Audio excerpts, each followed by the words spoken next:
যে দিঘিতে আমরা দীর্ঘদিন গোসল করেছি এবং এখানে কিন্তু অনেক বড় বড় মাছ আছে। আবার এই রোড দিয়েও আমরা অনেক দৌড়িয়েছি যখন বৃষ্টি হতো মাঠে।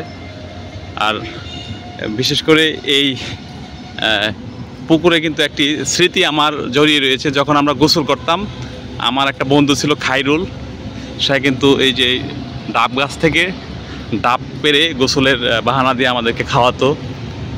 তো খাইরুলকে খুব মিস করতেছি। আর মূলত আমার এই ভিডিও করার উদ্দেশ্যটা হচ্ছে আমার যে স্মৃতি বিচরিত নোয়াখালী শহর, সেই 2013 সালে আমরা এসেছিলাম এখানে। তো সেই স্মৃতিগুলো পূর্ণ উজ্জীবিত করার জন্য আমি সংগ্রহ করে রাখছি আর্কাইভ হিসাবে এখানের যে স্মৃতিগুলো। অনেকগুলো বিল্ডিং অবশ্য হয়ে গেছে এখানে। আগে একটা বিল্ডিং ছিল, এখন অনেকগুলো বিল্ডিং হয়েছে। আর ঠিক মাইজদি শহরের পাশেই এটি অবস্থিত। খুবই সুন্দর, ছবির মতো গোছানো পরিপাটি একটি ট্রেনিং সেন্টার। এটি হচ্ছে পুলিশ ট্রেনিং সেন্টার নোয়াখালী। তো আমরা এখন মাইজদি শহরের দিকে যাব, আপনাদেরকে দেখাবো। আমরা এখন চলে এসেছি একেবারে নোয়াখালীর যে প্রাণ কেন্দ্র, সেই প্রাণ কেন্দ্র চলে এসেছি। একেবারে সুদারাম থানার সামনে চলে এসেছি।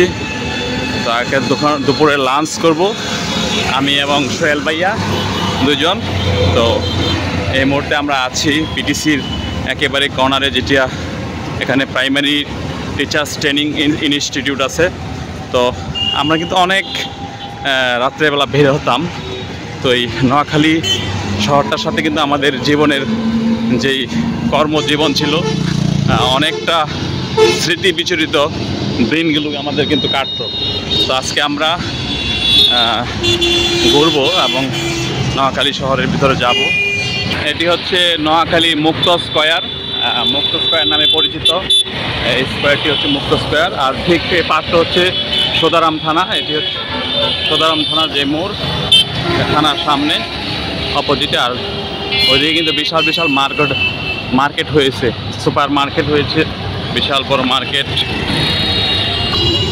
আমরা কিন্তু এই মুহূর্তে চলে এসেছি নোয়াখালী সুপার মার্কেট যে প্রাঙ্গণ আছে, এটিকে বলা হয় নোয়াখালীর একেবারে প্রাণ কেন্দ্র এবং ব্যবসায়িক কেন্দ্র বলা হয়। এই সুপার মার্কেটের সামনে প্রচুর ভিড় থাকে। তার পিছনটা হচ্ছে নোয়াখালী কোর্ট চত্বর।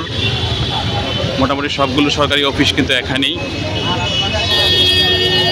তো সোহেল ভাইয়ের সাথে আমরা আজকে লাঞ্চ করব। সোহেল ভাই কোথায় নিয়ে যায় দেখি। তো আমরা আজকে যাব আমানিয়া হোটেল। তো আমানিয়া হোটেল কিন্তু খুব বিখ্যাত। তো প্রথমে আমরা কিন্তু আজকে খাবো। সোহেল ভাই আজকে কী কী এগুলো হচ্ছে মাছ ভর্তা, তারপর হচ্ছে সিম ভর্তা। তো দুই ভাই মিলে কিন্তু আজকে খাবো। আমাদের কিন্তু যে সাথে দেশি মুরগি আছে, আজকে সব মিলে কিন্তু জম্বেশ খাওয়া হবে সোহেল ভাইয়ের সাথে।